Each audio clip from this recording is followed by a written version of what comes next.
আসসালামু আলাইকুম। সবাই কেমন আছেন? আলহামদুলিল্লাহ, আমরা দুই ভাই ভালো আছি। ভাইয়া পুরনো ঘরে গেছে, আর এদিকে আমি গরুর সাদা মাংস বোনা করব, সাথে কিছু দেশি আলু দিব।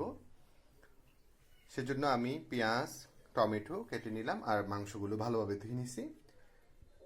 এবার মশলাগুলো দিব। এদিকে আমি মাংসে পেঁয়াজ রসুন আদা বাটা আর মরিচের গুঁড়া হলুদের গুঁড়া ধনিয়ার গুঁড়া একটু জিরার গুঁড়া টমেটো দারচিনি লবঙ্গ এলাচ তেজপাতা সব কিছু দিয়ে দিছি। এবার একটু মেখে তারপর তেলে দিয়ে দিব। তো সকল উপকরণ দিয়ে মেখে আমি পাতিলে নিয়ে নিছি। এবার চুলায় বসায় দিব। মাশাল্লাহ, আমি চুলায় বসায় দিছি। এবার ভালোভাবে কষে যাক, তারপর ঝুলার আলুগুলা দিব।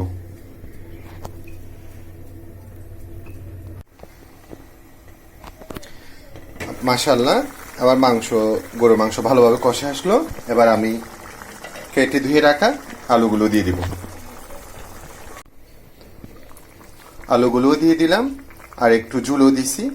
ভালোভাবে হয়ে যাক, তারপর নামিয়ে ফেলবো।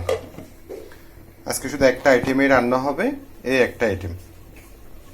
মাশাল্লাহ, আমার মাংস একদম রেডি। এবার নামিয়ে ফেলবো।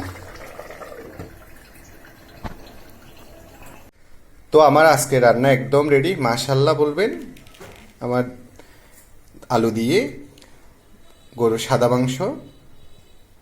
তো আজকের মতো এতটুকু। সবাই সবার জন্য দোয়া করবেন। আসসালামু আলাইকুম।